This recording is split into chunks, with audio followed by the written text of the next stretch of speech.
আরে দাদা, তাড়াতাড়ি দিন না। আজ বানাবো তোমাদের সকলের প্রিয় খাসির মাংস কষা আর বাসমতি চালের সাদা ভাত। একদম দেরি না করে চটপট রান্নার প্রস্তুতি নিতে হবে।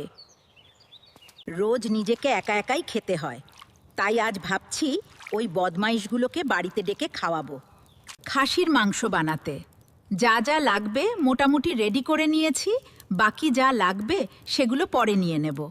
তেল গরম হয়ে গেছে, এবার দিচ্ছি গোটা গরম মশলা, এলাচ, দারুচিনি, লবঙ্গ আর তেজপাতা।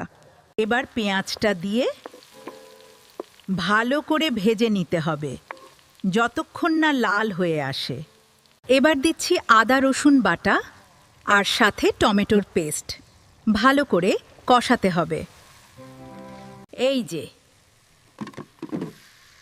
ধুয়ে রাখা মাংসগুলো এবার দিয়ে দেব। ভালো করে কষাতে হবে। ভাত দিয়ে খাবো, যেহেতু একটু আলু না হলে ঠিক জমে না। এবার হালকা একটু জল দিয়ে ঢেকে দিয়ে ধীরে ধীরে রান্না করব, কষা কষা রাখবো।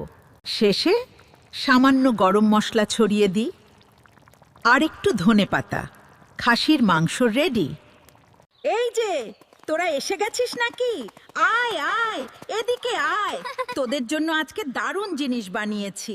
সকাল থেকে অনেক পরিশ্রম করে বানিয়েছি। এবার খেয়ে বলো তো কেমন হয়েছে। এই সব কিছুই তো তোমাদের জন্যই।